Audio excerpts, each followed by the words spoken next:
Praise the Lord. வார்த்தை வார்த்தையின்படி தான் வாழ்க்கை. யோவான் 3:34 தேவனால் அனுப்பப்பட்டவர் தேவனுடைய வார்த்தைகளை பேசுகிறார். தேவன் அவருக்கு தமது ஆவியை அளவில்லாமல் கொடுத்திருக்கிறார். ஆமென். இந்த நாளில் இதை பார்த்துட்டு இருக்கிற நீங்கள் உங்கள் வாழ்க்கையில் அதிகமாக தேவனுடைய வார்த்தைகளை பேசுங்க. ஏன் அப்படின்னா, ஆண்டவராகிய இயேசு கிறிஸ்து பூமியில் சோதனை வந்த அப்போல்லாம் அவர் தேவனுடைய வார்த்தையினால அவ்வளோ சோதனைகளை அவர் மேற்கொண்டார். சுற்றி உள்ள ஜனங்களுக்கு தேவனுடைய வார்த்தையை போதித்தது மட்டும் இல்லாமல் அவருடைய வார்த்தையினாலேயே அவங்களுக்கு பதிலும் கொடுத்தார்.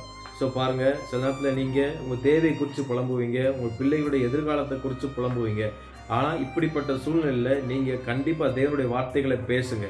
ஏன்னா தேவனுடைய வார்த்தை உங்கள் வாழ்க்கையில் ஒரு மாற்றத்தை கொண்டு வரும். அதான் பாருங்கள், வார்த்தையின்படி தான் உங்கள் வாழ்க்கையே டோட்டலாக மாறும். நெகட்டிவான வார்த்தையை உங்கள் வாயில் பேசாதீங்க. பாசிட்டிவான தேவனுடைய வார்த்தைகளை உங்கள் வாயில் பேசும் பொழுது உண்மையாகவே இல்லாத ஒன்றை கூட உங்களால் கண்டிப்பாக உருவாக்க முடியும். பிஸ்னஸில் நீங்கள் வேலை பார்க்குற இடத்துல உங்களுக்கு விரோதமாக செய்கிற காரியங்கள் எழும்புதா, உங்களை டிஸ்டர்ப் பண்ணுற மாதிரி மக்கள் எழும்புறாங்களா, தேவனுடைய வார்த்தைகளை பேசுங்க. ஏன்னா தேவனுடைய வார்த்தையில் அதிகாரம் உண்டு. உங்களை ஆளுகை செய்கிறவர்களாக கூட தேவனுடைய வார்த்தை மாற்றும். ஸோ உங்கள் வாழ்க்கையில் தேவனுடைய வார்த்தை அதிகமாக உங்கள் வாயில் வெளிப்படட்டும்.